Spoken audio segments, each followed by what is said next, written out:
Հարգելի գործընկերներ, քվեարկության արդյունքները ներկայացնելու համար ձայնը տրվում է հաշվիչ հանձնախմբի նախագահ տիկին Լիլիթ Մինասյանին։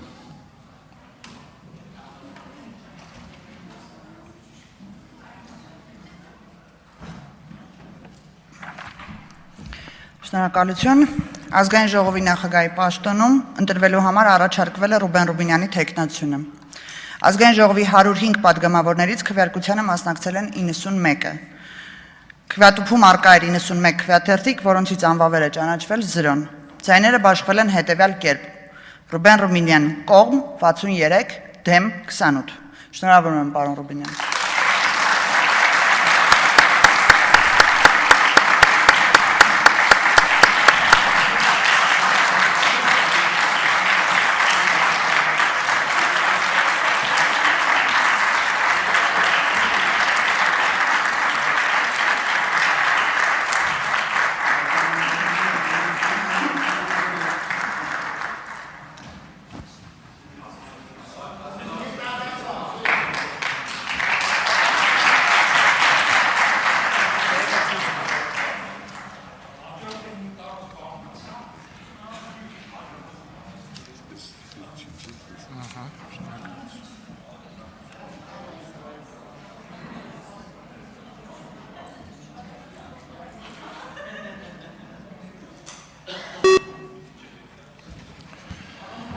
Մեծարգո պարոն Հասանով,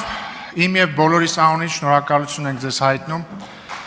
նիստերը փայլուն վարելու համար։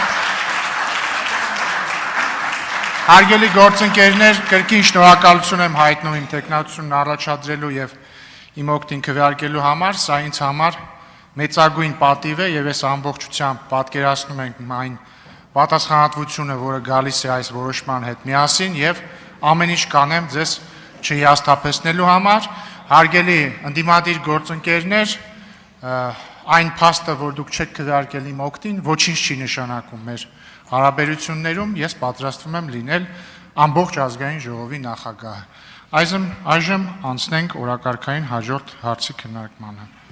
Քննարկում ենք ազգային ժողովի նախագահի 3 տեղակալների ընտրության հարցը։ Ազգային ժողովի կանոնակարգ սահմանադրական օրենքի 137-րդ հոդվածի համաձայն ազգային ժողովի նախագահի տեղակալների պաշտոններում падգամավորների կազմից թեկնածուների առաջադրման իրավունքը պատկանում է խմբակցություններին։ Ազգային ժողովի նախագահի 3 տեղակալներից մեկի թեկնածուն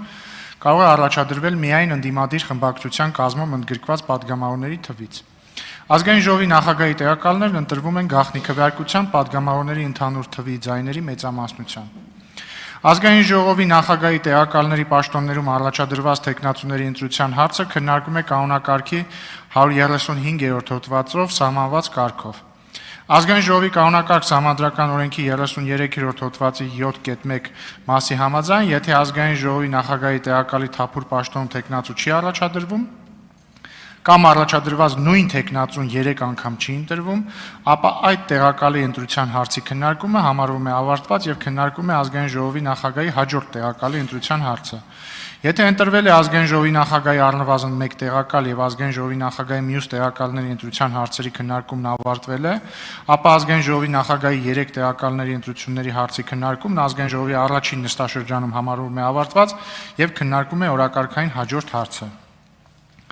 Ազգային ժողովի նախագահի տեղակալի առաջին պաշտոնում թեկնածու առաջադրելու համար ձայնը տրվում է քաղաքացիական պայմանագիր խմբակցության ղեկավար Արուսյակ Մանավազյանին, համեցեք։ Քաղաքացիական պայմանագիր խմբակցությունը ազգային ժողովի նախագահի տեղակալի թեկնածու առաջադրում Հայկ Կոնջորյանին։ Շնորհակալություն։ Ազգային ժողովի նախագահի երկրորդ տեղակալի պաշտոնում թեկնածու առաջադրելու համար ձայնը կրկին տրվում է քաղաքացիական պայմանագիր խմբակցության ղեկավար Արուսյակ Մանավազյանին։ Քաղաքացիական պայմանագիր խմբակցությունը ազգային ժողովի նախագահի տեղակալի թեկնածու առաջադրում Վահագն Ալեքսանյանին։ Շնորհակալություն։